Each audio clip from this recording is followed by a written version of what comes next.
네, 오늘도 역시 네 분과 함께하겠습니다. 김복준 한국범죄학연구소 연구위원, 김은배 전 서울청 국제범죄수사팀장, 도진기 변호사, 서상희 취재팀장과 함께합니다. 어서 오세요. 네, 안녕하세요. 안녕하세요. 네, 오늘 첫 번째로 다룰 사건은 지난 4월 5일에 발생한 한 건의 교의 교통사고입니다. 그리고 그 뒤에 숨어있던 추악한 배우들에 대한 이야기인데요. 서 팀장, 먼저 교통사고 이야기로 시작을 해봐야 할 것 같습니다. 네, 모든 사건의 시작이 바로 이 교통사고에서 시작이 됐습니다. 교통사고가 발생한 건 올해 4월 오전 9시쯤이었습니다.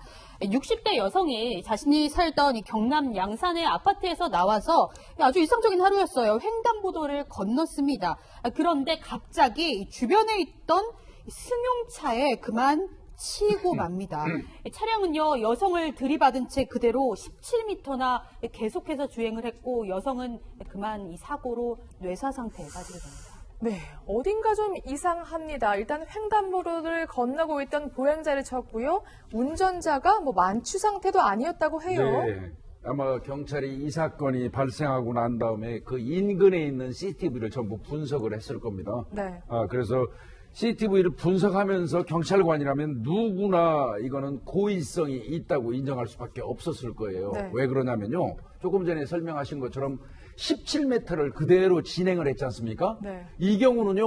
멀리서부터 계속 진행해 오던 차량이 가속이 붙으면서 어쩔 수 없이 추돌하고 밀고 가는 형태가 아니고 네. 아니라면 그렇게 대기업된 차량이 17m를 밀고 갈 수는 없어요. 그건 고의입니다. 그래서 그런 부분을 이제 아마 경찰이 착안을 했던 것 같고요. 가해자를 이제 그 중심으로 해서 연결고리를 찾는 과정에서 물론 대포폰 같은 거 썼다고 하지만 네. 연결고리를 또 찾는 그 어떤 작업은 있거든요, 경찰이. 네. 그래서 이거는 17m를 밀고 간 것 그 자체가 고의로 볼 수밖에 없을 겁니다. 그렇군요. 고의적인 사고였다면 누가 이런 일을 꾸몄는지 알아봐야겠죠. 우선 차량 운전한 사람 누구였습니까? 차량을 운전한 사람은 60세에 먹은 B씨라는 분인데요. 이분은 그 피해자하고 아무런 일면식이 없는 사이고 둘이 지정이나 원한계가 없는 사이예요. 그러니까 아무 원한이 없는데 이 사고를 친 거죠. 아까 그 위원님 얘기했지만은 17m 갈 정도라면 횡단보도에서 이거는 달려오던 차가 한 게 아니고 일부러 대기했다가 급하게 치고 나간 거기 때문에 고의성이 상당히 있었던 거죠. 그렇군요. 그런데 피해자와는 아무 원한이 없었다. 경찰이 그래도 수상을 해서 계속 추적을 해보니까 누군가와 돈 거래를 한 정황이 포착됐다고요. 예, 이 사고를 낸 B 씨는 알고 봤더니 그 누군가로부터 2,300만 원을 돈을 받고 네. 이 여성을 차로 치워달라는 그 청탁을 받은 거였습니다. 그래서 이렇게 잠복하고 있다가 이 여성이 나오는 걸 보고 바로 이렇게 차를 달려서 고의적으로 사고를 냈던 것입니다. 그렇군요. 그야말로 행동 대장을 내세워서 고의 교통사고를 낸 배우가 있다는 얘기인데요. 서 팀장, 대체 배우가 누구였습니까? 한 사람이 아니었습니다. 수면 위로 드러나지 않은 배우가 2명이나 됐었는데요. 네. 부동산 중개업을 하던 남성 A씨와 그리고 중년 여성 C씨가 이 B씨 배우에 있었습니다. A씨와 C씨는 원래 지인 사이로 알고 지내던 사이였는데요. 이 피해자와 만나게 된 건 2017년입니다. 피해자는 원래 평소에 부동산 투자에 좀 관심이 있었는데 이 중년 여성이 이런 말을 합니다. 내가 아는 사람이 부동산 투자로 굉장히 재산을 많이 늘렸다고 이야기를 하면서 자신이 알고 지내던 A씨 부동산 중개업자를 소개를 시켜줍니다.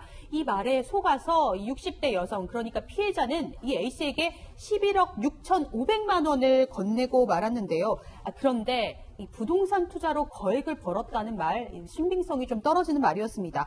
자신이 투자한 금액이 이 실제로 이 부동산의 실거래가보다 굉장히 부풀려졌다는 사실을 뒤늦게 알게 된 겁니다. 이 투자한 곳이 부산의 기장군과 또 경남의 밀양등지에 이 부동산을 투자를 한 건데 실거래가보다 너무 비싼 가격에 투자를 하게 된 사실을 알게 되면서 이 내 돈을 돌려달라, 투자금을 돌려달라고 이 두 사람에게 독촉을 하기 시작했던 거죠. 그렇군요. 사실 이 교통사고 피해자 입장에선 속아서 투자를 했다면 당연히 투자금을 돌려달라고 하겠죠. 예, 맞습니다. 그래서 이 A씨와 C씨를 사기죄로 고소를 했습니다. 네. 이게 피해액이 11억 6천만 원을 넘어서죠. 네. 이렇게 되면 특정 경제 범죄 가중처벌법에 해당이 돼서 징역 3년 이상의 중죄에 해당이 됩니다. 그래서 이 고소 이후에 이 A씨와 B씨가 60대 여성과 이제 합의하게 이르게 되는데요. 이 자신들의 그 부동산에 건전한권을 설정해주고 또 다른 부동산에 그 소유권을 넘겨주기로 하는 조건으로 합의를 하고 이 60대 여성은 A씨와 B씨에 대한 고소를 취하해 주었습니다. 그렇군요. 이렇게 한번 아량을 베푼 건데 이 일당은 아주 잔혹한 계획을 세운 거군요. 그렇습니다. 만약에 이제 합의를 했는데 그 A 씨하고 C 씨는 둘이 내연 관계라고 합니다. 그런데 네. 보니까 합의는 했지만 합의 내용을 이행할 돈이 없었던 거예요. 그리고 또 투자자가 계속 압박을 가하지 않습니까? 그러니까 계획을 세웁니다.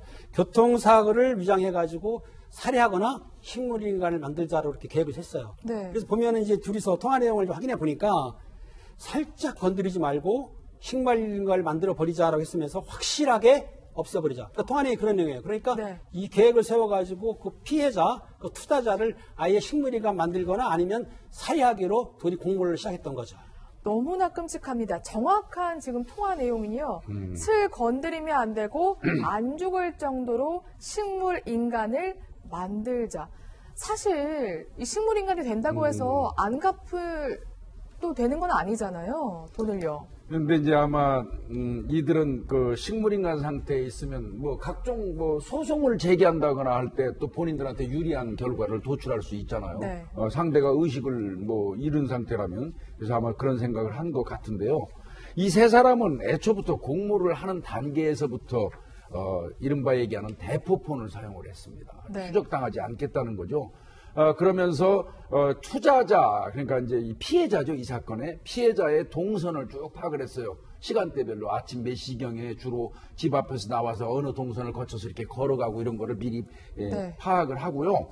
예행 연습까지 했다는 겁니다. 예행 연습까지 하면서 범행을 치밀하게 준비했다가 결과적으로 그렇게 차로 들이받는 사고를 낸 것입니다. 그렇군요. 이렇게 치밀하게 범행을 준비한 이 세 명의 일당, 결국 살인, 미수 혐의로 법정에 서게 됩니다. 어제 1심 선고가 나왔는데 판사가 어떻게 판결했습니까? 예, 이 60대 여성이 차에 치인 다음에 그 사망은 안 했지만 뇌사 상태에 이르렀습니다. 네. 그래서 어쨌든 사망이 결국 없었기 때문에 살인 미수 혐의로 기소가 됐는데요. 그래서 범행을 사주한 A 씨한테 징역 20년이 선고되고요. 네. 실제로 범행을 실행했던 그 차로 친 B 씨한테 징역 18년이 선고됐습니다. 그렇군요. 재판부는 범행 네. 이 매우 대담하고 치밀하다. 그리고 또 물질적인 유혹을 이기지 못하고 아무 원한도 없는 사람을 상대로 범행했다는 점에서 비난 가능성이 크다 이렇게 좀 뭔가 중형의 이유를 밝혔습니다만 시민들은 형이 너무 낮은 게 아니냐 하는 이런 의견들을 밝히고 있습니다. 그래서 이게 사망이 아니었다라는 결과에만 좀 중점을 둬서 양형 기준에 따라서 이렇게 한 것 같은데 사실상 뇌사면은 뭐 사망이 다름없는 결과거든요. 그렇죠. 그래서 형이 네. 조금 실제로 못 미치는 감이 있습니다. 네. 그런데 한 명이 더 있거든요. 서 팀장, 그 한 명은 어떻게 된 겁니까? 중년 여성 C씨는 따로 재판을 받았습니다. 국민 참여 재판을 신청했는데요. 앞서 열린 1심에서 징역 10년을 선고받았습니다. 당시에 검찰은 이 C씨에게 징역 30년을 구형했는데요. 배심원 9명이 모두 만장일치로 네. 유죄 판결을 내면서 이렇게 이야기를 했습니다. 계획적인 범행인 점, 또 이 피해자가 당시에 여전히 뇌사 상태에 있는 점을 고려해서 살인죄에 준해 처벌해야 한다고 판단했고 재판부 역시 이를 받아들여서 징역 10년을 선고한 겁니다. 네. 이들이 받은 죄값 징역 20년, 18년, 그리고 10년 정도입니다. 근데 사실 아까도 말씀하셨지만 뇌사 상태라고 하셨잖아요. 결국에는 뭐 언론에 알려지지 않았지만 일각에서는 숨졌다는 얘기도 있거든요.